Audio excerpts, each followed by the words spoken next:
Huzzah! I've finally reached 400 subscribers. A huge thank you goes out to all of you. Apart from those of you who's now rushing to hit the unsubscribe button. Yeah, I see you there, Jeff. No one thinks you're funny, Jeff. You're just ruining the festivities.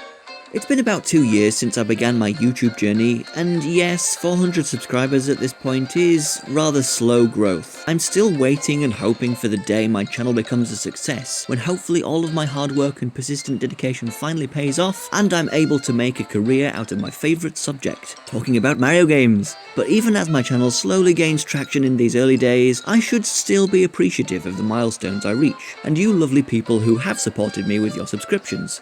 Among the many thousands of you who have watched my videos, you are the few who actually made a decision that you wanted to see more of what I make, and for that I deeply thank you. Salutations gaming enthusiasts, George Nerd here.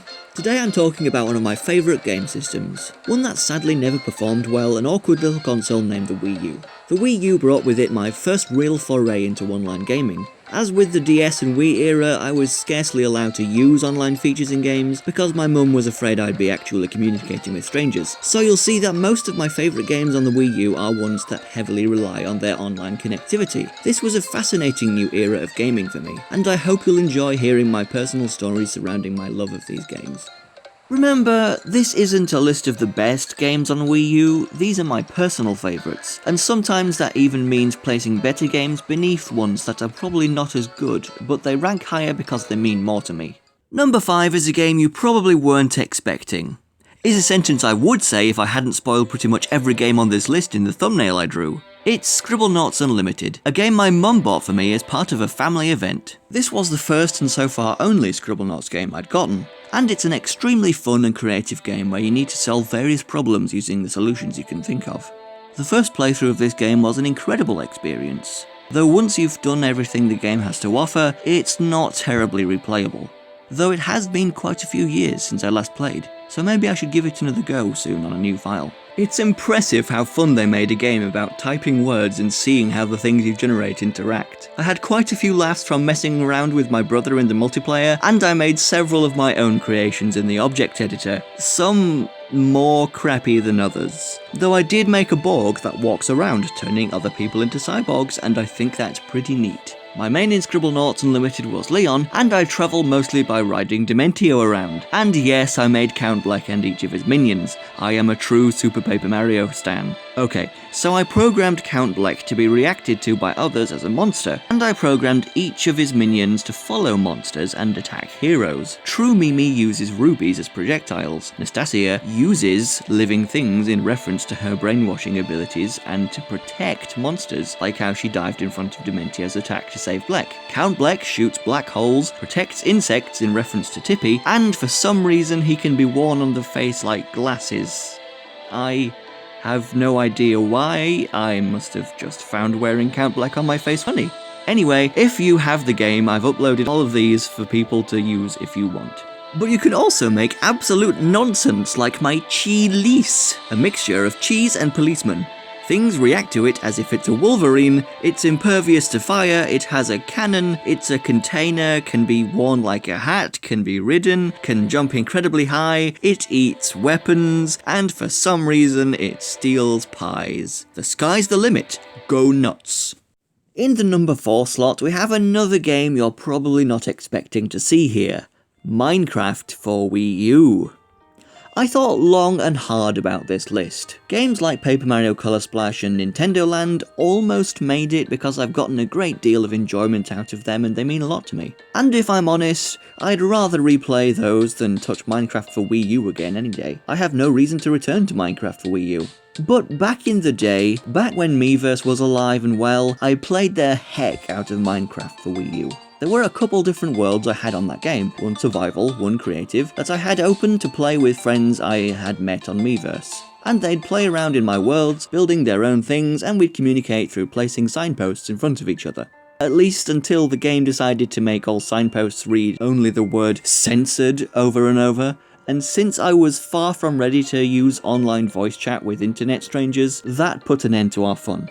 I don't need to go into detail about Minecraft because it's the best-selling video game of all time. You know what it is. But I remember having countless relaxing evenings sitting in my bedroom playing Minecraft with Big Bang Theory on the TV in the background, exploring the world, or down in the mines, or building something, or trying to find my house after getting lost. And every now and again one of my Miiverse friends would drop in and play too, and that was always nice. This was the first Nintendo system to get the game.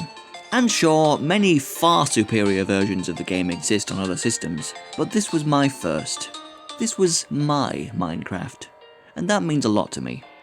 Okay, it's time to stop being unpredictable! Super Mario Maker, woo! Now this is the kind of thing you were probably expecting from me. Honestly, the further back in time through my console history you go, the more Mario games you're likely to find in my top 5s. Super Mario Maker was another one of those games that really captured my imagination. It wasn't my first Mario game with level creation software in it. That honour goes to Mario vs Donkey Kong 2 March of the Minis. But this one was a lot more expansive. And now I could far more easily share my creations and play those of other people. Mario Maker was a huge part of my Miiverse activity too. I'd often do art to go along with new levels I'd make, and with my most popular level, one I remade in Mario Maker 2, Pit of 100 Trials, I even offered pixel art portraits to everyone who managed to beat it for a while. And I did plan a Flopside Pit sequel, but that never came to fruition. I'm a creative type. And most levels you find online weren't exactly Nintendo Gold standard quality, so I spent the vast majority of my time in the game making rather than playing, and Mario Maker was very comfortable to use for making levels. Of course, the game has since been rendered obsolete by its successor, Super Mario Maker 2, which brings with it many new features, but also leaves a few behind like the mystery and skinny mushrooms, which is a shame, but I'm sure most will agree they prefer the Switch version. I don't.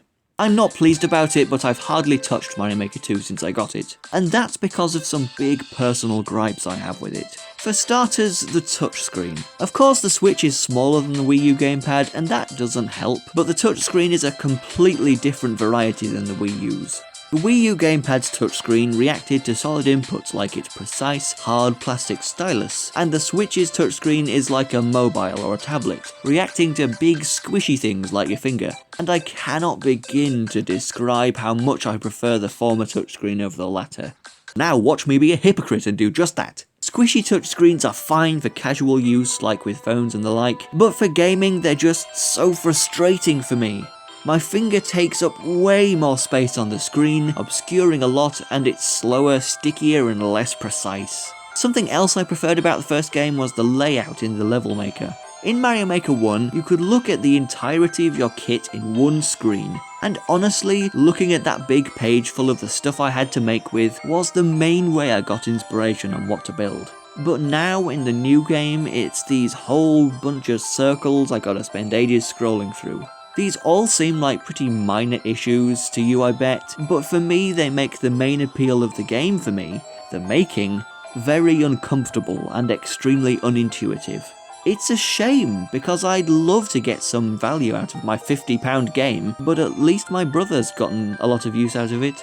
Now, after the tragic March 31st, 2021 Mario Apocalypse, it's no longer possible to upload levels to the original Mario Maker. Rest in peace. I shall forever remember you fondly.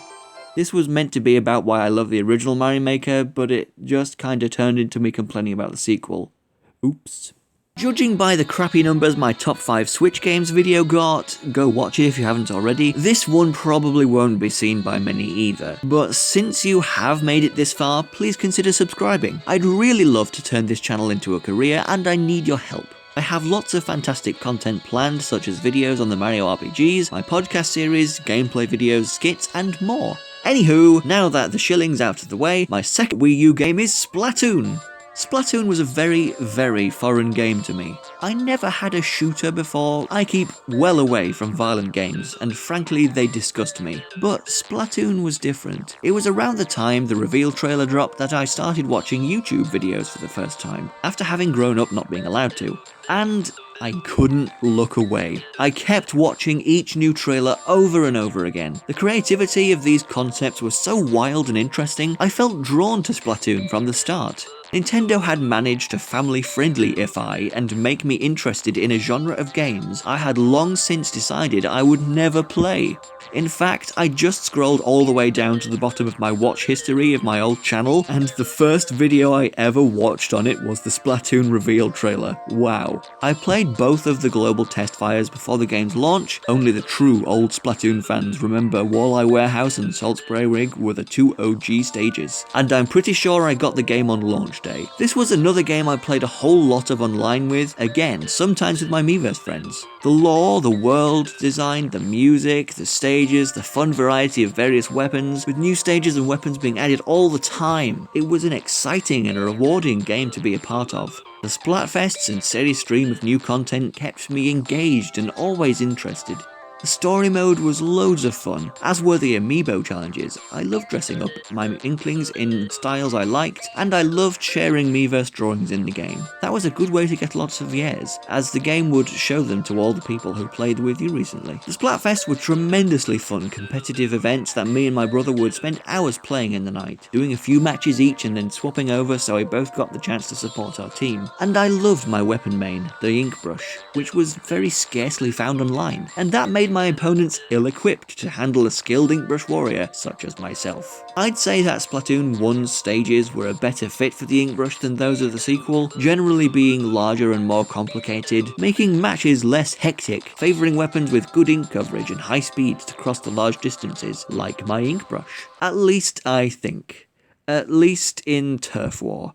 At least in my mind, where I prefer a slower paced kind of battle since my mind struggles to keep up in lots of the small stages of the second game where the skirmishes are constant and I have very little range. So in a couple ways, I have the Mario Maker problem where a few seemingly small but key things put me off the sequel. For instance, the squishy touchscreen strikes again, making me not draw the Miiverse style posts you can make in Splatoon 2, but this stuff isn't such a big deal. I've had lots of fun with Splatoon 2. 2-2? I really wrote that? 2-2. 2-2. 2-2! I deeply miss Flounder Heights, Salt Spray Rig and Squid Jump, but good riddance to Mahi Mahi Resort. I never understood the hype around that stage. Before we get to number 1, how about some honourable mentions? There were lots of different games that I really enjoyed on the Wii U, but also not all of them were really games so much as applications. There was Art Academy and Pixel Maker, two things I used to make a great deal of art over the years to post to Miiverse, though not all of it was good. I still use Pixel Maker to draw the pixel art for my channel, thumbnails and stuff, and also the occasional new comic. Some games that were strong contenders for this list, like Paper Mario Color Splash and Nintendo Land, were marvellous experiences for me. Color Splash will definitely get talked about plenty in the future on this channel, and Nintendo Land is a game I still play when friends come over. New Super Mario Bros. U plus New Super Luigi U was a fun time and a game I got packaged with the console. Mario 3D World I wasn't too keen on at first, but it's a great game for multiplayer. And Pikmin 3 was my first Pikmin game. I loved it so much and I spent many an hour trying to get platinum medals on those bonus stages. Mini Mario and Friends Amiibo Challenge has so many great ideas, and if it was a proper entry in the series with a level maker and a plot and stuff, it could have been not only my new favourite of the series, but it could have reinvented it. If it were a full game that didn't need Amiibo and it were released on the Switch, mind you, then the touchscreen controls would have sucked. If they released it on the Switch for the attention it would get for not being on a dead console, and also on the Wii U, a Breath of the Wild deal, it would have breathed new life into a series that I've always loved but never got much mainstream attention. Yeah, I sense a video about this game in the future. I'm sorry the honourable mentions are lasting so long. Surely you're bursting at the seams to know what my favourite game on the system is at this point, but I have one more to mention. Miiverse.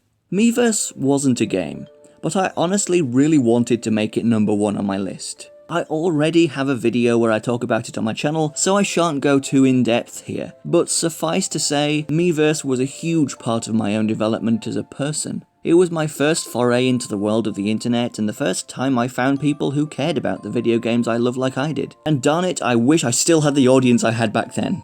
Finally, my absolute favoritist Wii U game is... I'm impersonating a drumroll. Mario Kart 8! Back when the game was first released, I had recently finished 2 college courses on dry stone walling, and was absolutely determined to find some work in the field. And I decided that Mario Kart 8, a game I had been excitedly reading about in Nintendo magazines and watched the goofy Nintendo Direct for many times, was to be my incentive to find a job. Plan was, once I got paid for my first dry stone walling job, I'd use the money to buy Mario Kart 8 and a tub of Ben & Jerry's to have while I played it. Long story short, there's not a lot of work in dry stone walling, and finding a job took a while. I was desperate to play Mario Kart 8. Every time I found myself in a game shop or supermarket, I would pick up the game case and...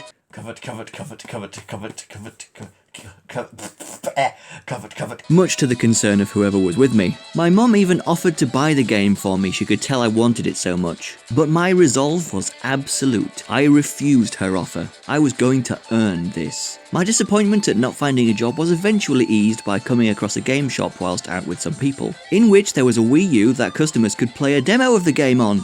That one fleeting encounter with the game where I only had time to play one race of Toad Harbor was enough to satiate me until I did eventually find some work. So eventually I got some work, went and purchased my game and tub of ice cream, absolutely overflowing with excitement, and once I got home, let me tell you, playing a new game never felt so satisfying. Mario Kart 8 was the first game that got me into online multiplayer, and I really got into it. Back in my Wii U days, Mario Kart 8 was that game I'd play at least a little every single day. It was the game I'd go online with a while to unwind after a day at college. It was the game I'd arranged to play with Miiverse friends by means of a drawing telling them the time it would be held. It was the game where I'd make posts bragging about my versus rating points, and crappy doodles using the stamps the game gave me. Actually, that was my very first Miiverse post. This image right here is my very first foray into the online world. The first time I put something out on the internet for all the strangers of the world to see. And it was comparing Ludwig von Cooper's voice in New Super Mario Bros. Wii to Snake's voice from The Simpsons. Wow. I've grown tired of playing Mario Kart 8 by now, but those were exciting times. Especially when the DLC was coming out. Cheeseland, my beloved. And I may not have made Miiverse my number 1, but it feels fitting that my number 1 game was the one that started my Miiverse journey. The day I turned 18. The day that, legally, I didn't have to ask my parents' permission to do stuff like that anymore. The Wii U was a commercial failure, but it's also very important to me. Am I placing too much importance on video games? Probably. Who am I kidding? Yes. But video games are a medium of art that brings a comforting sense of control and sense to a world that often feels scary, unforgiving, and confusing. At least it does for me. Sorry I didn't talk all that much about the actual games in this video, I decided to go for a more personal approach. The next subscriber milestone I choose to celebrate like this will be about the 3DS. With this and my Mario and Luigi retrospectives, I seem very keen on doing backwards series. And I promise it'll be less personal than this was. So that's it for today, thank you ever so much for watching, please subscribe if you enjoyed what you saw, and until next time, farewell everyone.